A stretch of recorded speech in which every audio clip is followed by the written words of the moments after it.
bring that joy into your chanting, I guess. I will when I end the chant with the final bell, we'll have noble silence until the service incense lighting, which will be about like 5 minutes till 10.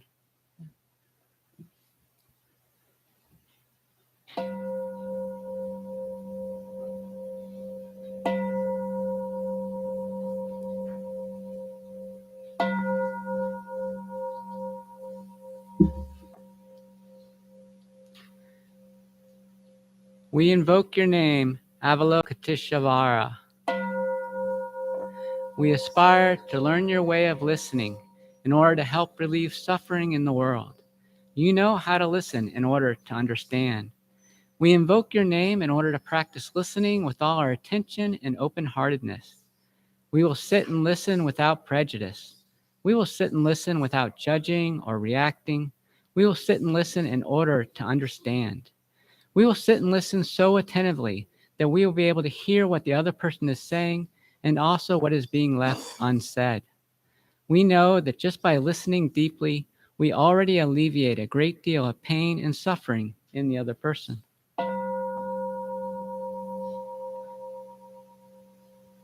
We invoke your name, Manjushri.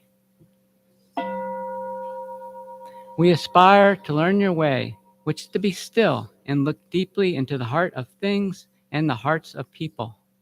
We will look with all our attention and open-heartedness. We will look with unprejudiced eyes. We will look without judging or reacting. We will look deeply so that we will be able to see and understand the roots of suffering and the impermanent and selfless nature of all that is. We will practice your way of using the sword of understanding to cut through the bonds of suffering, thus freeing ourselves and other species.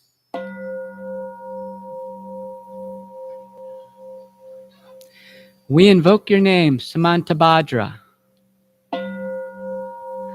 We aspire to practice your vow to act with the eyes and heart of compassion, to bring joy to one person in the morning and ease to the one person in the afternoon. We know that the happiness of others is our own happiness, and we aspire to practice joy on the path of service. We know that every word, every look, every action, and every smile can bring happiness to others. We know that if we practice wholeheartedly, we ourselves may become an inexhaustible source of peace and joy for our loved ones and for all species. We invoke your name, Kashitagarbha.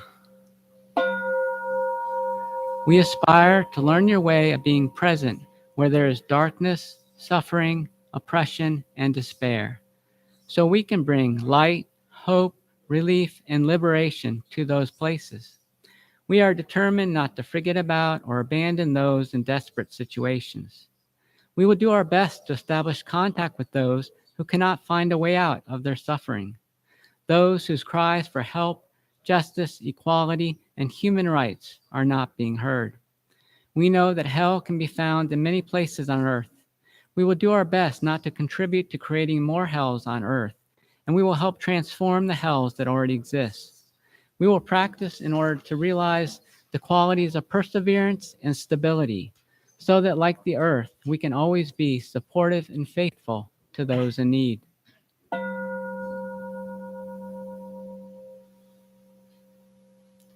We invoke your name, Sataparibuddha.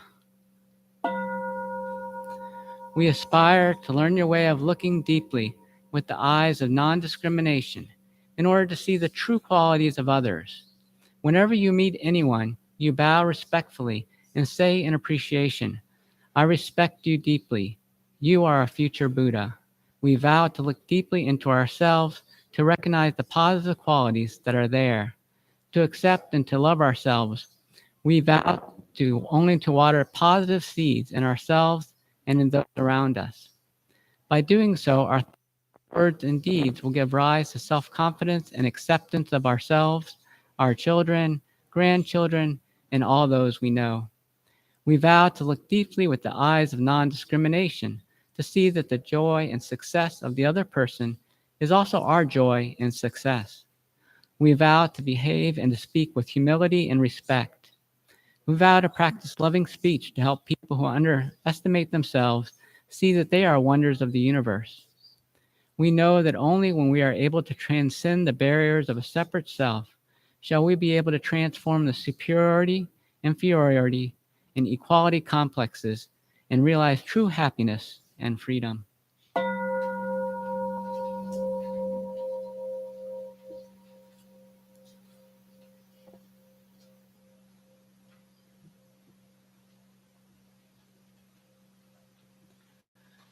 We will have a noble silence and a silent sitting until the service starts at 10.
We have our incense lighters. Come up to the front, please.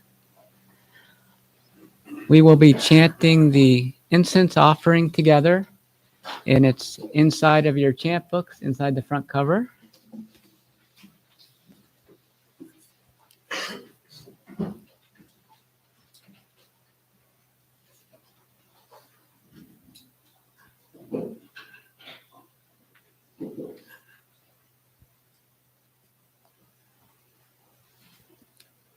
In gratitude, we offer this incense throughout space and time to all Buddhas and Bodhisattvas. May it be fragrant as earth herself, reflecting careful efforts, wholehearted awareness, and the fruit of understanding, slowly ripening.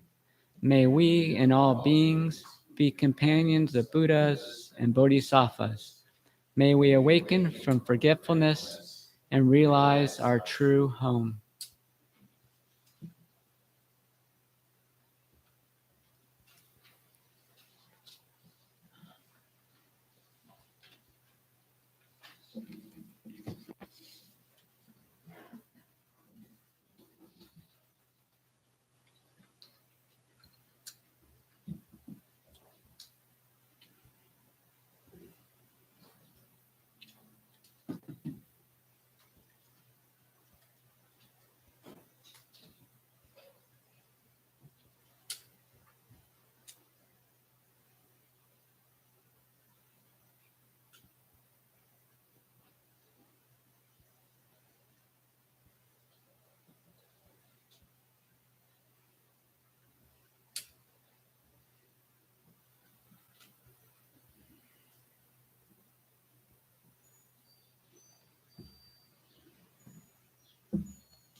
So I wanted to make a few courtesy announcements before we start our service proper. Um, the bathrooms are through there, through that curtain on your right. If you do need to get up and stretch for any reason, please don't walk through the front, just go around the back. If you have young children and you need to, they're restless and you want to take them downstairs, the stairwell is down there to the left. There's also water downstairs also, you need that. Um,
Good morning.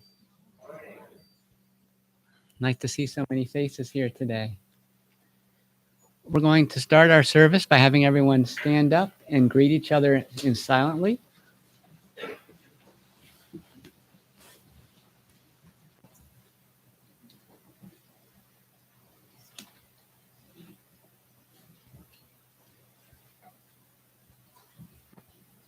And then we're going to remain standing. We'll be doing the chant on page 7 of the 3 refuges.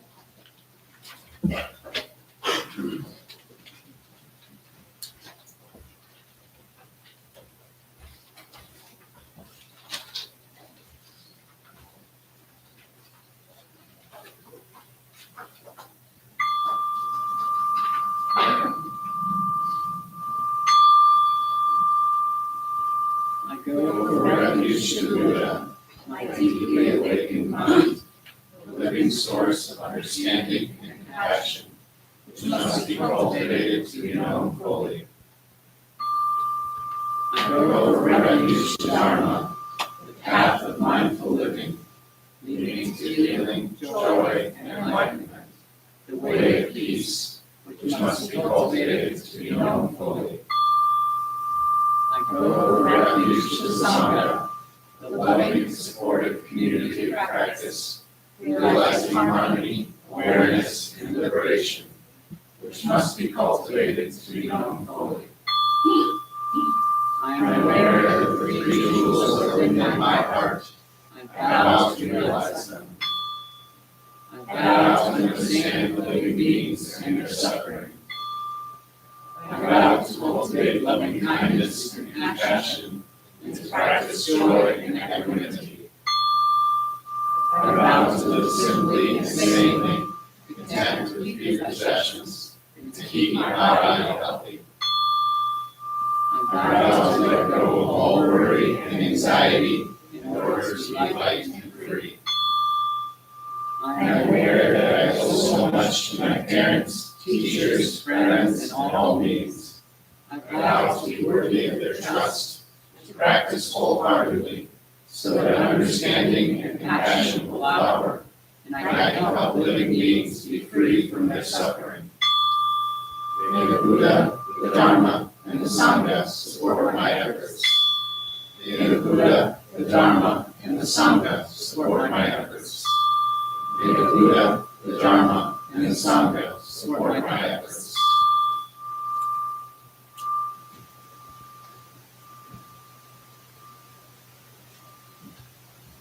And if you turn it over on page 8, we'll chant the Heart Sutra together, beginning with the name of the sutra.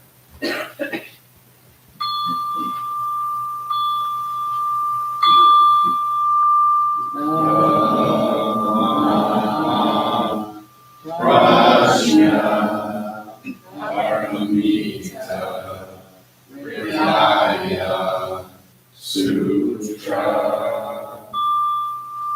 The Bodhisattva of great compassion from the deep practice of prajna, paramita, perceive the emptiness of all 5 skandhas and deliver all beings from their suffering.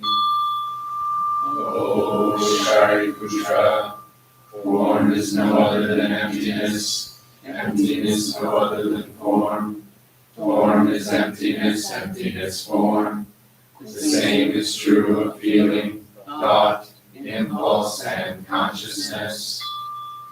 O Shariputra, all dharmas are empty. They are not born nor annihilated. They are not defiled nor immaculate. They do not increase nor decrease. So in emptiness, no form, no feeling, no thought, no impulse, no consciousness. No eye, ear, nose, tongue, body, mind. No form, sound, smell, taste, touch, or objects of mind. No realm of sight. No realm of consciousness. No ignorance, no extinction of ignorance, no old age and death, nor extinction of them, no suffering, no cause of suffering, no cease from suffering, no path to lead out of suffering, no knowledge, no attainment, no realization, for there is nothing to attain. The Bodhisattva holds on to nothing but prajna, paramita. Therefore the mind is clear of any delusive hindrance. Without hindrance there is no fear. Away from all perverted views, one reaches final nirvana. All Buddhas of past, present, and future, through faith in prajna, paramita, attain to the highest perfect enlightenment. Know then the prajna, paramita, is the great Dharani, the radiant, fearless mantram, the utmost supreme mantram, which is capable of allaying all pain. This is true beyond all doubt. Proclaim now the highest wisdom, the prajna, paramita. Gate, gate, para gate, para samgate, bodhisattva. Gate, gate, para gate, para samgate, bodhisattva. Gate, gate, para gate, para samgate, bodhisattva. Dhamma prajna paramita hridaya sutra.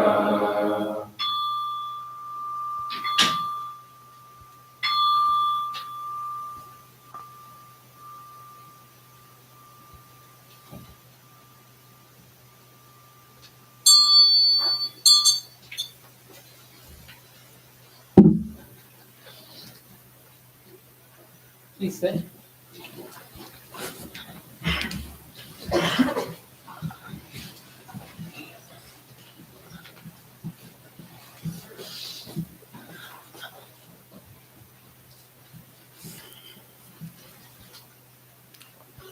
Good morning again.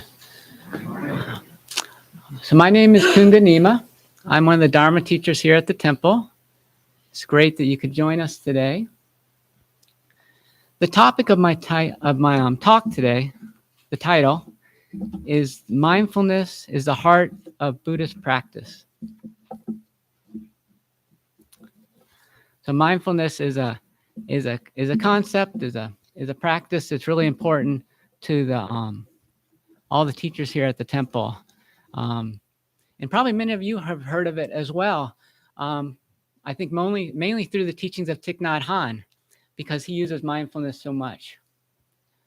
And mindfulness is also a big part of therapy nowadays, in the secular world.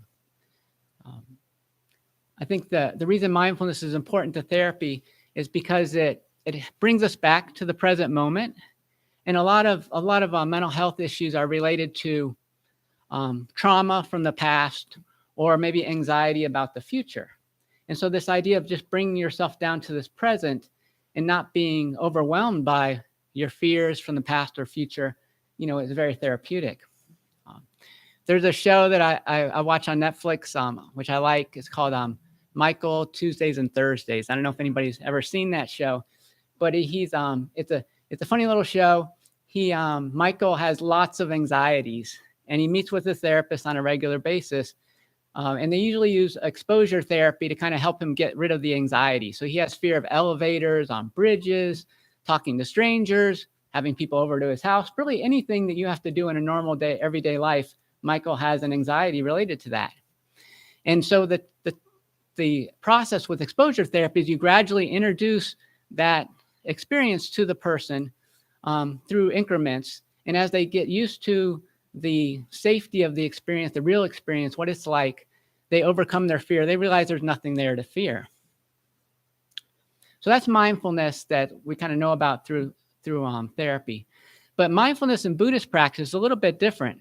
It's a little bit more intricate, I think. And so that's what I want to talk about today. Mindfulness is part of the Eightfold Path, which is the fourth noble truth. So I thought, in case we have new people today, or just it's always good to review, I'll kind of go through that briefly. There's four noble truths. The first noble truth is the truth of suffering or dissatisfaction, that's a common experience to our lives, that we experience things that are upsetting to us. The second noble truth is that this suffering is caused by our wish for things that we think we need to be happy to stay with us, and things that we think will make us unhappy to stay away from us, So it's this desire to maintain a certain level of equilibrium. And the first noble truth that life is suffering is kind of constantly conflicting with our wish to be happy all the time. And so that's why we sort of have this feeling of suffering. The third noble truth is the cessation of suffering, meaning that suffering doesn't have to be, the life doesn't have to be like that. We don't have to be constantly a slave to different circumstances in life. That maybe we can find a middle way, a way to be equanimous, where we're not being thrown around by life's bumps, And then the fourth noble truth is the Eightfold Path, which is the Buddha's instructions on how we get there. How do we develop more equanimity in our life? And mindfulness is the seventh part of the path, right before concentration, which is very connected with. I talked about mindfulness in my talk last month.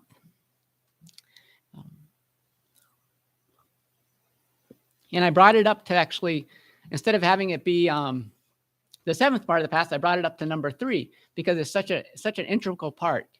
One of the books I read said that mindfulness is the heart of Buddhist practice because the blood of mindfulness runs through all the practices and nourishes them. If you're not mindful, you really can't perform any of the practices. Okay?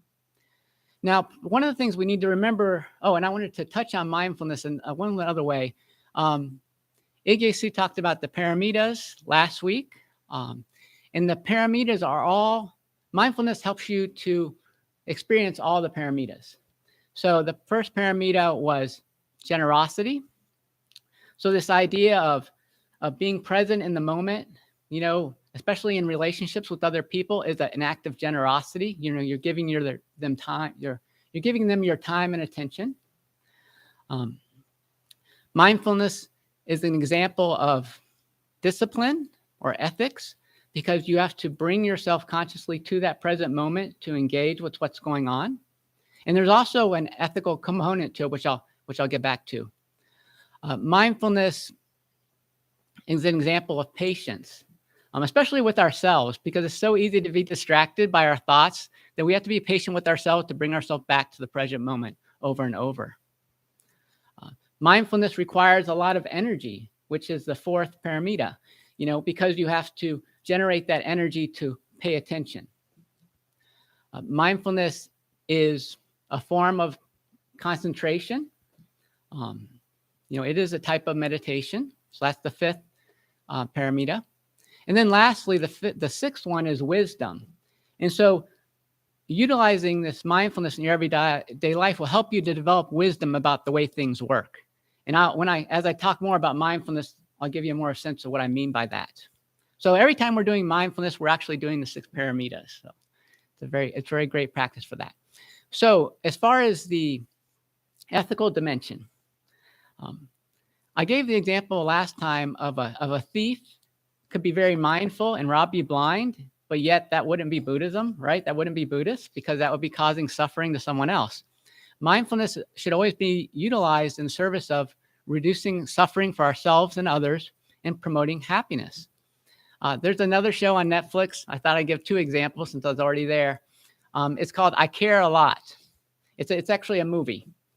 And in this movie, the main character cares a lot about money. And the way she gets her money is she takes old people and puts them in nursing homes and then steals all their money, right? So obviously she's very mindful and good at what she does, but she is not very Buddhist at all. She's causing a lot of suffering. So we need to keep that in mind. There's really no mindfulness, right mindfulness in Buddhism, unless you're actually always having the back of your mind, is this causing myself suffering or causing someone else suffering? Okay. So there are two ways or two focuses we can apply to mindfulness. The first focus, I think we're all pretty familiar with, and this is called a bare awareness. So this is just bringing your mind to rest on what's going on in this present moment. All your different senses are bringing in information to your brain. You're seeing things, you're hearing things, you're tasting things, you're smelling things, you're feeling things with your body. And just bringing your attention to be aware of what those are before you start to think about whether they're good or bad or coming up with stories about them, remembering things that are similar, all that. Just the bare awareness is just kind of being present.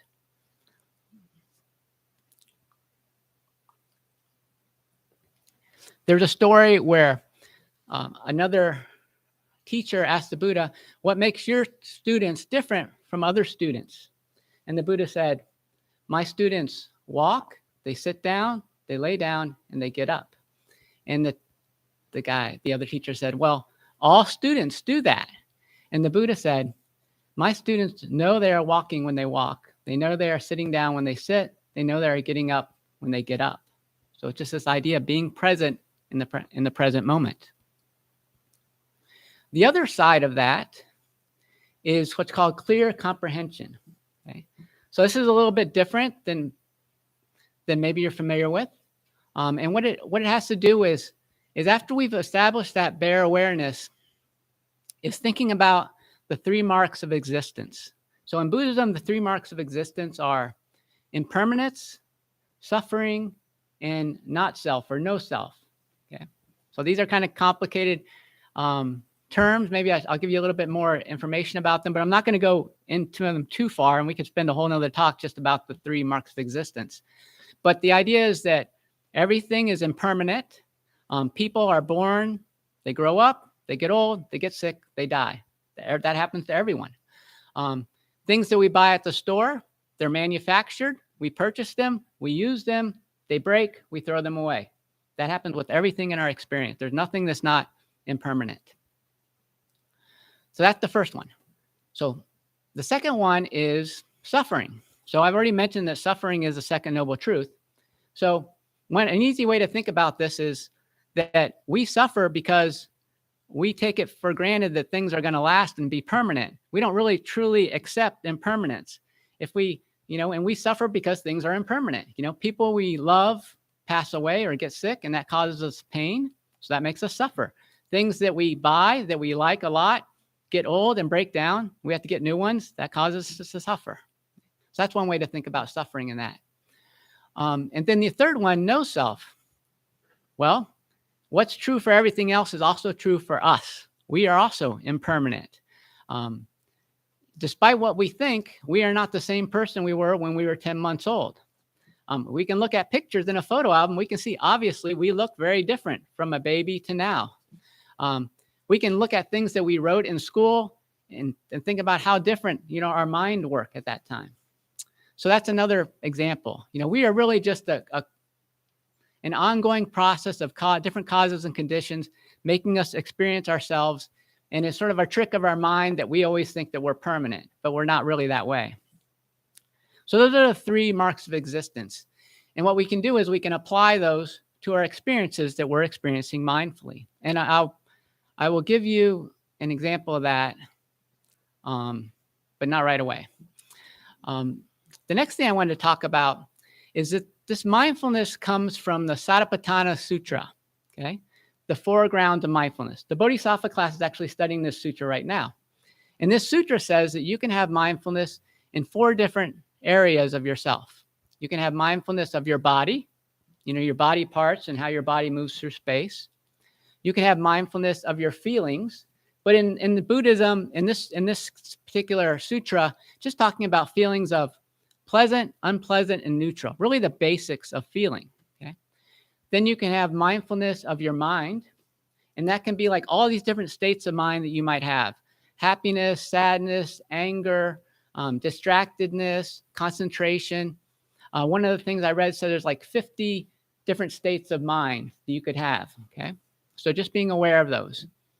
And then the fourth place you can have mindfulness is objects of mind, or objects of phenomena.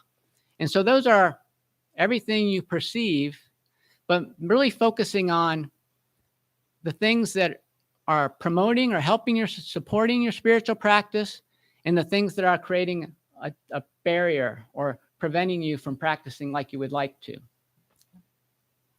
So let me give you like an example of how that might look in like a simple activity. So one of the things that I do that I don't like that I do is overeat sometimes.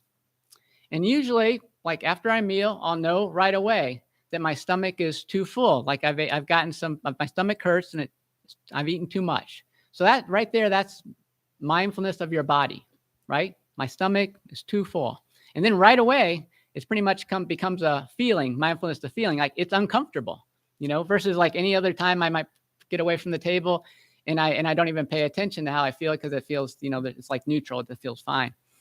So that's mindfulness of body, having an upset stomach, mindfulness feeling, just that feeling of unsatisfactoriness. And then mindfulness of mind might be if I start to regret, that I ate too much, like I've done this before, why do I keep doing this?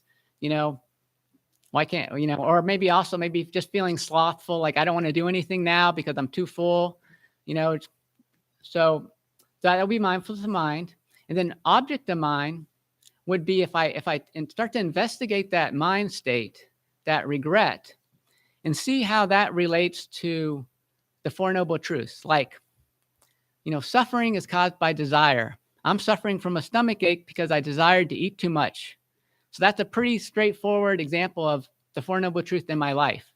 So when we're talking about how do we develop wisdom, that's how we do it. Just kind of these really simple process, like have an experience, recognize what it is, and then think about it in terms of, these different mind states. And is this and here I'm thinking the nice thing about this is, what started out as regret, which is kind of like a barrier to practice, when I investigate it and I realize this is an example of the second noble truth, suffering, then that becomes like a positive support of my practice. So any negative experience can be like a positive support of your practice. You're just mindful of it happening. So this sutra talks about mindfulness taking place not only in us, but outside of us. And Thich Nhat Hanh, who I mentioned before, talks about how in any kind of, whenever consciousness is conscious, there's always the perceiver, the perceived, and then wholeness. So there's myself perceiving, there's what I see, and then there's the interaction between those two. Okay, so that's like, if I take mindfulness to myself, mindfulness going on in me, mindfulness of what's going on in the environment, what I'm perceiving, maybe other people, and then how are those two interacting?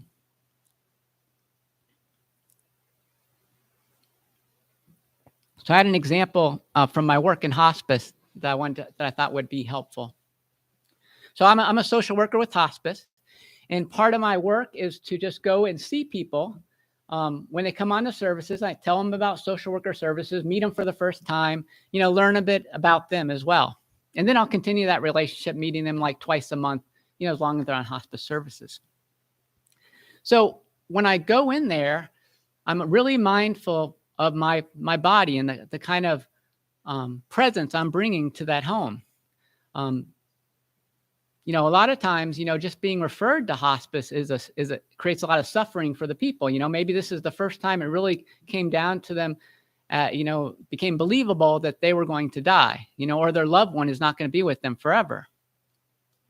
Sometimes people are very fearful of even talking about hospice. They might tell us, well, when you go in there, don't say the word hospice, just say caring circle, because that's going to make people think, well, if you say hospice, then they're going to get depressed and they're going to die quicker.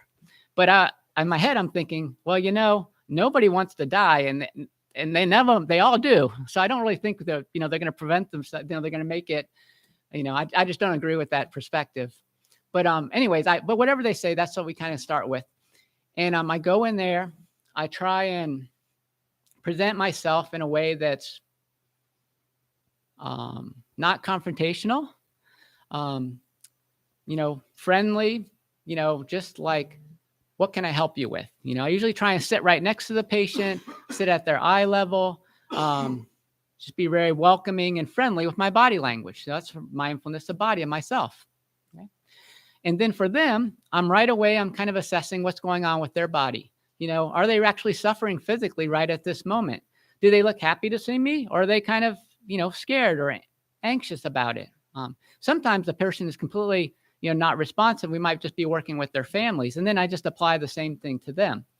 So that's sort of mindfulness of the body outside of myself, looking at this other person and just using their body language to kind of figure out what's going on so I can kind of match up.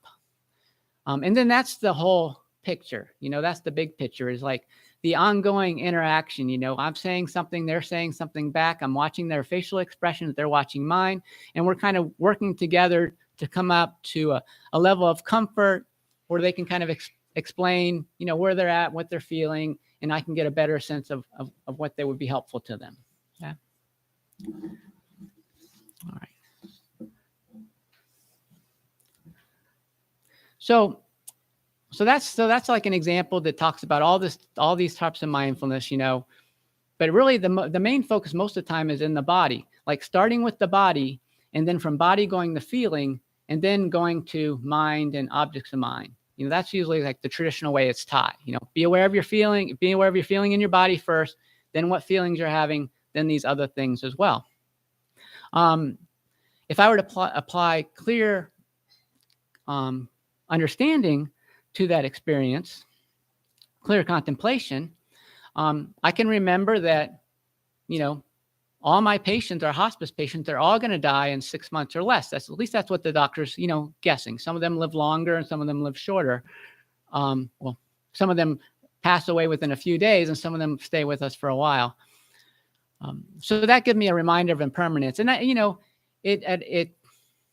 definitely enjoy working with my patients. And I really get to know them and really become attached to them, but it's not so attached that I'm overwhelmed when they pass away. It's kind of like you go into that knowing that they're going to pass away. So I think that helps with the working with them. People often say, isn't it depressing working in a hospice? Like, no, it's not depressing at all. But I can see why they asked me that question, because everyone is passing away. But that's the first mark of existence, right? Impermanence. The second mark is suffering. Usually with my patients, it's pretty easy to see their suffering. There's a physical suffering from their illness. It might be a mental or a spiritual suffering from the fact of everything they're losing, and everything they've lost as this illness has progressed. The third mark of existence is no self.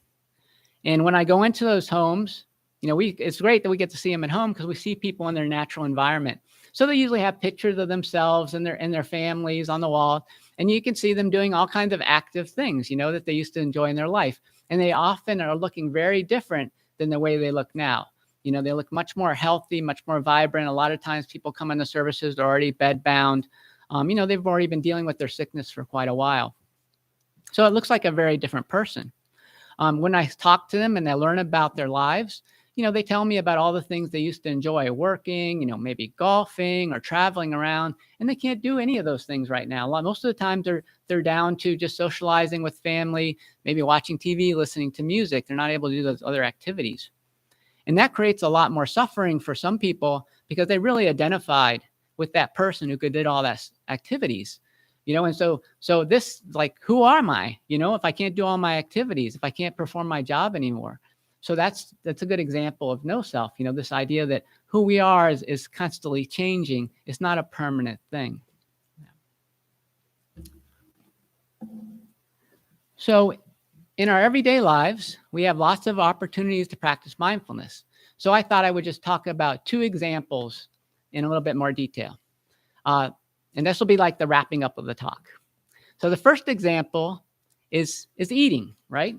Eating is great for mindfulness because we usually eat about 3 times a day and we do it every day. So you have lots of time to practice. And also, since it's a habit activity, we often don't pay attention to what we're doing and we just eat unmindfully, right? So it gives us a good chance to actually apply mindfulness, you know?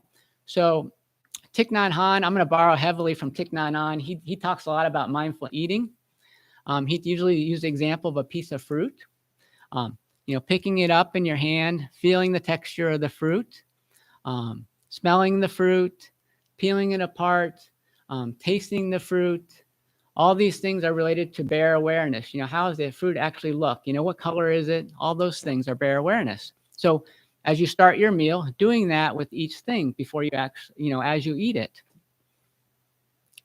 And then the next step would be you're sort of experiencing the textures and the sensations of the food, is to think about applying these 3 marks of existence: impermanence, suffering, and no self. So impermanence, well, here I had a piece of fruit, or I had a meal, and at the end, it's all gone. It only exists temporarily. Even if I didn't eat it, eventually it would just deteriorate, right? If that piece of fruit didn't get picked, if it just fell off the tree onto the ground, it would just rot and disappear. So that's impermanence. And then suffering, well, why am I eating? Because I'm hungry. Hungry is just a mild form of suffering. And it's a great example of how suffering is part of life. If we didn't suffer in that way, we wouldn't eat, and then we wouldn't live. We have to feel that hunger in order to live. So that's always with us. And then the third one is no self. So it's easy to kind of maybe think about this. In Mahayana Buddhism, we apply no self, not just to ourselves, but everything that exists in the world. So this piece of fruit, what was it before it came to my table? It was hanging on a tree. And before it was a bud. And before that, it was part of the tree. And before that, the tree, which is a seedling, and then the tree was a seed in the ground, and it's just, an ongoing process, right? So there's no part of the fruit that's permanent. It's a variety of causes and conditions. The tree grew because of the sun and the water and the earth. And, people are the same way, right? We grow because of the sun, the water, the earth, those different things. And we're also nourished by fruits. Yeah. So that's a good way to, apply mindfulness practice to eating. You could apply it to anything in your life, but eating is great because you're sitting there, you have a little time, and you have a lot of simple activities to focus on. So the second example is going to go just right into our sitting meditation here, okay? So sitting meditation, when you're on the cushion, is a great place for you to practice mindfulness. Mindfulness of breathing is one of the primary ways the Buddha taught for us to practice meditation. So what we need to do is get comfortable, right? So we're starting out with the awareness of our body. What's a position our body can be in so that we're going to be comfortable sitting still for, 15 minutes, 20 minutes, okay? So a lot of Westerners will sit in chairs, right? Because that's what we're used to. But if you're sitting in a chair, just sitting, trying to sit up straight with your feet on the floor and your hands in your lap. If you're sitting on a cushion, sitting with your legs crossed.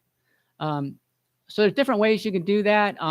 You can cross them so that both legs are kind of flat on the cushion, and your knees probably pop up unless you're really flexible, but over time they'll kind of relax down, or you could stretch them out through yoga.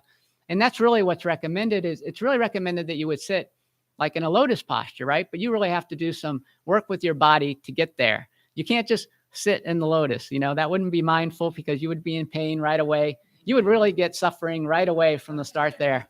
So, that's just another way you can practice. If you really want to sit in lotus position, like you see the Buddha sitting here on the dais, it's just going to take some mindfulness and some work with your body. So once your sitting posture is good, you're trying to sit up straight. Imagine like a string, like pulling your head up, tuck your chin in a little bit. I really recommend, putting your hands like this in your lap. I think that fosters not attachment, being open to things. And what we're going to do during this meditation, I'll chime the bell 3 times to start, is that we'll be following the breath, okay? So a good way to be aware of your breath in your body is right at your nostrils. You can also be aware of it in your stomach. For me, it's harder to just be aware of it in my stomach. I tend to want to control it. But if I'm just sort of aware of the breath coming in and out of my nose, a little bit easier to be kind of more relaxed and accepting of what's going on. And we usually, in the beginning meditation class, we talk about counting your breaths. Thich Nhat Hanh talks a lot about this too. And the way we suggest you do it is breathe in, breathe out, and silently to yourself, think 5. Okay? Breathe in, breathe out, count to yourself 4, and go all the way down to 1. And the good part of that is that when you get to 1, you don't go into negative numbers, right? It's kind of like, oh, I need to go back up to 5. Versus if we start at 1 and we go up to 5, it's really easy to be on 30 and like, oh, wait, I was only supposed to go to 5. You know, it's natural for the numbers to keep going. So when you're doing this, just think about that, being aware of your breaths. If something else comes into your mind to distract you, just note it and then let it go. You don't need to do anything else with it. And this type of mindfulness of your breath, as you do it over time, you can think about this also as helping you get in touch with the 3 marks of existence. Well, over time, as you sit longer, you'll become uncomfortable, so suffering. As your breath goes in and goes out, it's an example of impermanence. You know, each breath comes in and is released. And then this idea of no self. When you're sitting here, I got this cramp in my foot. When you're sitting here, you know, and the breath is going in and out, and you're aware of your breathing, you're aware of your body, you might think about, where does my self-identity exist in my body? What part of my body is me? And what part of my, is it just like all me?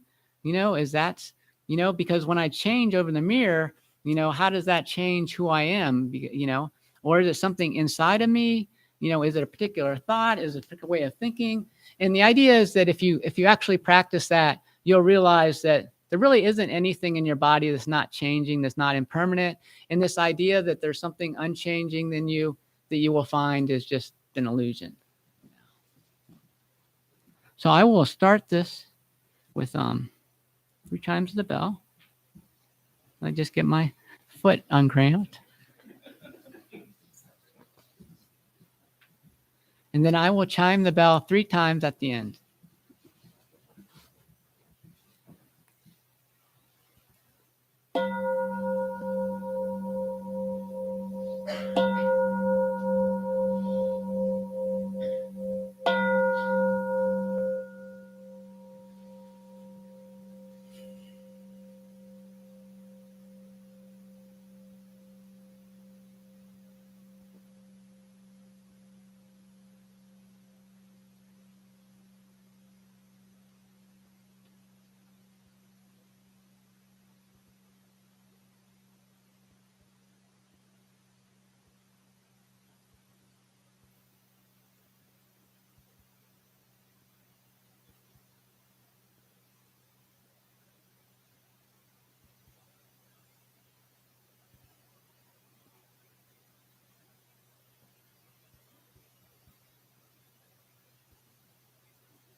So our next part of the service is called Joys and Concerns. And so this part of the service is to allow us to experience the four immeasurables, or practice the four immeasurables: loving kindness, compassion, joy, or sympathetic joy, and equanimity. So loving kindness is, feeling compassion for other people's suffering. Compassion is a desire to have other people relieve from their suffering. So, because you know how it is to suffer, and you don't want them to suffer either. And all these states, apply to ourselves as well. Sympathetic joy is sharing in the happiness of others, knowing that we're all interconnected and their happiness can be our happiness also. And then the fourth one is equanimity. Joys and concerns are a natural part of life. They don't have to throw us into depression or make us, crazy exuberant, so we do something that we regret later. We can kind of be, we can accept those things and appreciate them and enjoy them. I was at a class yesterday and I said, when we have our feelings, we can hold them tightly like this, or we can hold them like this. You can just rest your feeling in your hand and you can feel it and experience it, but you don't have to be overwhelmed. You don't have to grasp it so tightly. So this Joys and Concerns opportunity for us in the Sangha, and also people online, to just, we're going to have a microphone go around and talk into the microphone, because otherwise people online can't hear you. It doesn't actually work in this space. So you have to talk loud too. And just give us a few words if you want to share a joy or a concern. And then and at the end, after everyone has a chance, we'll sit for about a minute with that. I'll start us off. Yesterday was our 28th wedding anniversary. My wife and I, Therese, over there on the end in the pink. Yeah, so thank you.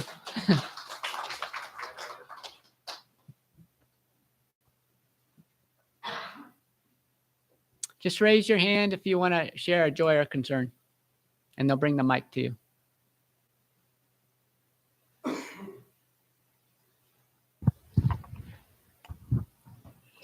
I attended a kombucha brewing class this week and got my first brew started, and it looks like it's successful.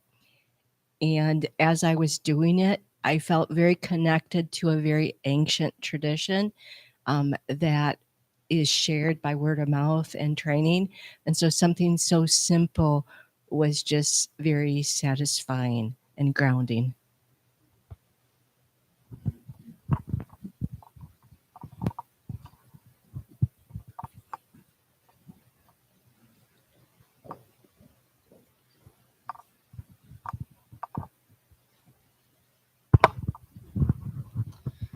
Hello. A bit of a concern I just wanted to share. My uncle was diagnosed with stage 4 pancreatic and liver cancer. On the positive side, he's got a really good perspective that he's been sharing, and he seems to be in a joyful place. So I'm grateful for that.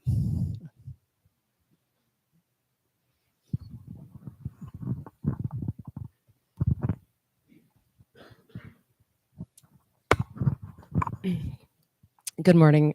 Joy, the beginning of a new season and daylight savings time. That happens to be my most favorite day of the year.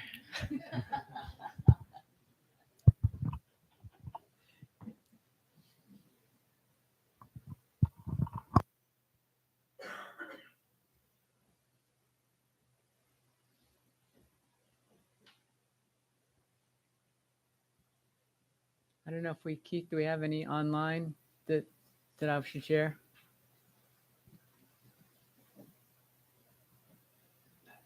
Okay.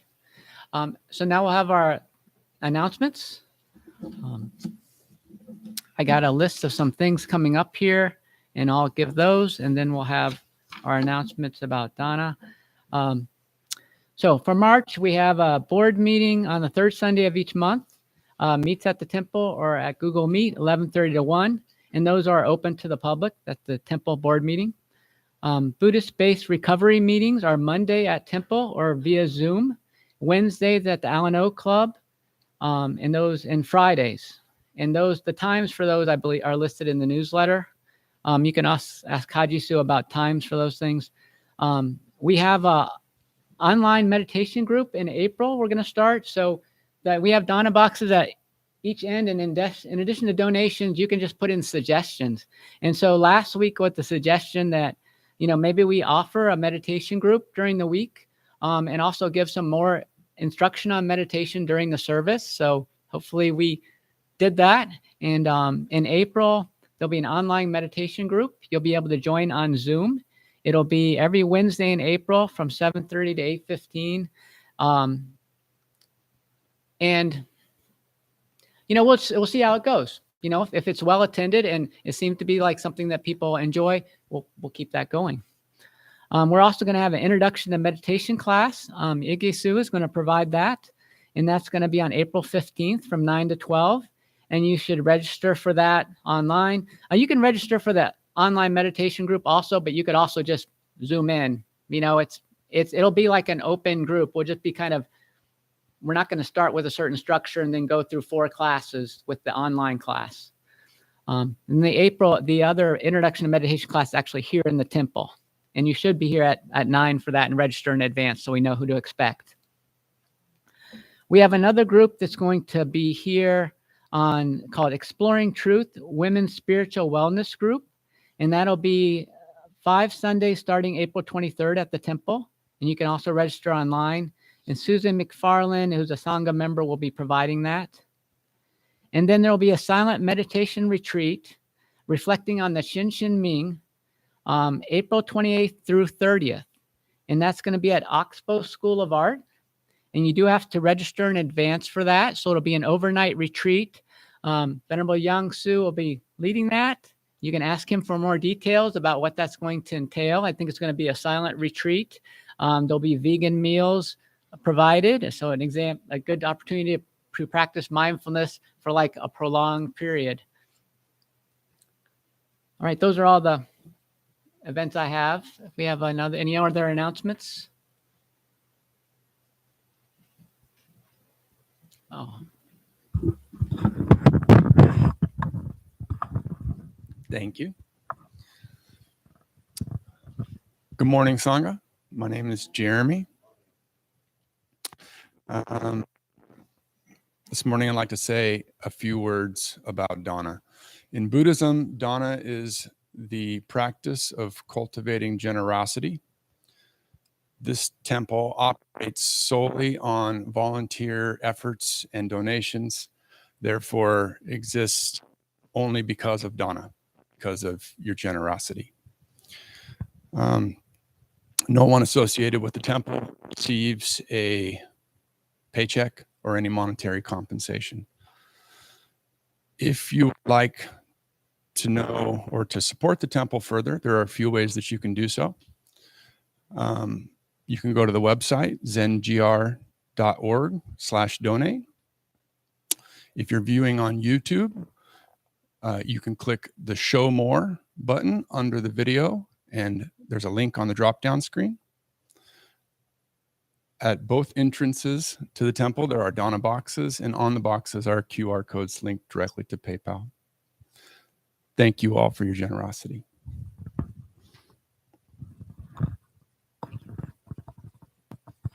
Any other announcements? Yeah.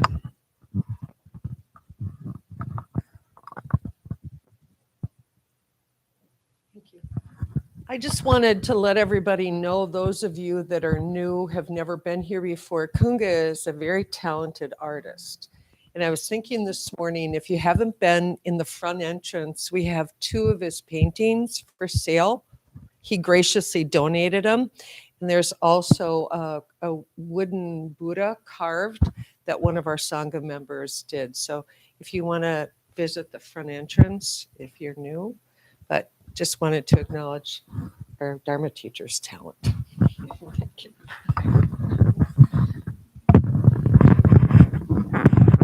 All right, so we will close today with our closing gathas on page 9 in your chant book. If we could please stand.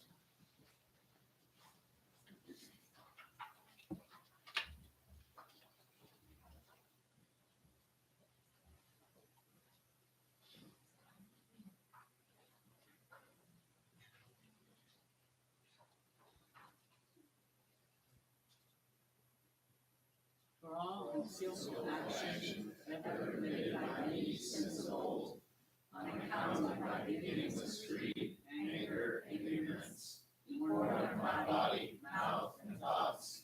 Now I atone for them all. Vast is the road of compassion, a formless field of benefaction. I wear the Buddhist teachings for the benefit of all sentient beings. All beings, one body, I vow to liberate. Endless blind passion, I vow to uproot. Dharma gates without number, I vow to penetrate. The great way of Buddha, I vow to attain.